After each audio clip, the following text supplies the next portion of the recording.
Hi, let's have a look at the physical symptoms of anxiety today and how we can actually manage them, how we can reduce the physical symptoms when we feel anxious.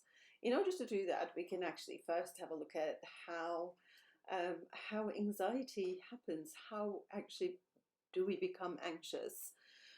If we think about the brain, let's just find out where it happens. If you think about the brain, we have got the cortex, the thinking brain, which is the newest part um, of our brain, which is about 4 million years old.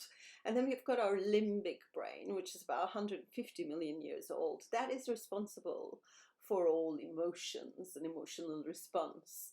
And that's also where our emotional memories are stored. And then we have got the reptile brain, which is responsible for heart rate and digestive system and all the automated systems in our body, breathing, etc. You don't have to think about it, it just happens. And there's only a message if something is not quite working. So if we think about the limbic brain, which is the emotional brain, which is the 150-year-old one, that is the one sometimes causing us problem. However, it's also the one that's responsible to protect us. All it works for is for our safety and protection.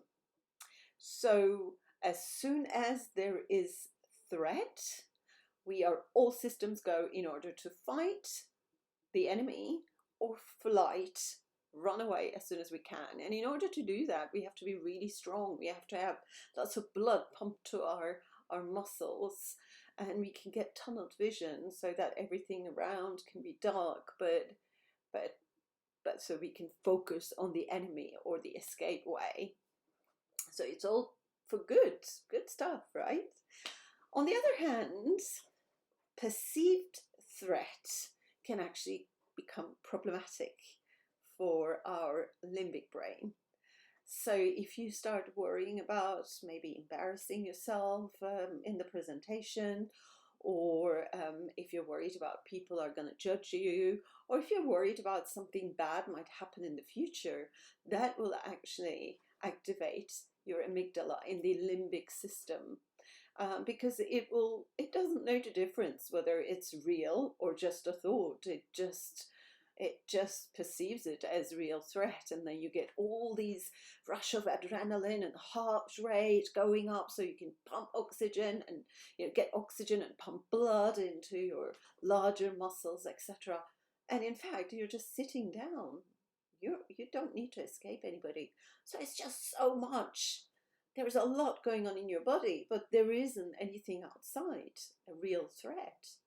So you will also find yourself, you can't really think, you can't think clear, you can't even say anything when you're in that state. And that is because when you are in that state, when your amygdala takes over and you are in fight or flight, then the systems are closed.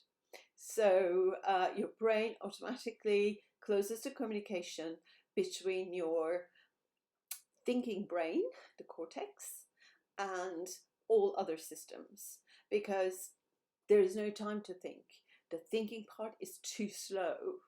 That's why you can react so fast if something comes in front of you while you're driving, without really thinking, if you thought you had hit the poor thing. So it's all for good use. And in order to be able to open that communication again, we need to be able to breathe.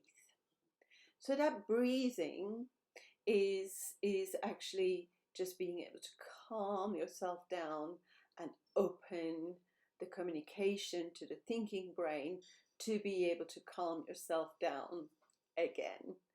And what we do to do that is there are different techniques, but one of the techniques that is really useful is square breathing. So what we do is we take a Deep breath. Count to 4. Hold. Count to 4. Breathe out. Count to 4. And then hold again as your lungs are empty. Count to 4. So we breathe in. I'll do that with a bit of music here. 4. Hold. 2, 3, 4. Breathe out. 2, 3, 4, and hold. 2, 3, 4. Okay, and you can do that really discreetly. It doesn't have to be with music. You can just and hold and breathe out and hold, even though if you're in front of people and you're making some presentation, you can do that discreetly without anyone noticing and be able to calm yourself down and start thinking clearly again. Okay, good luck, all the best, bye.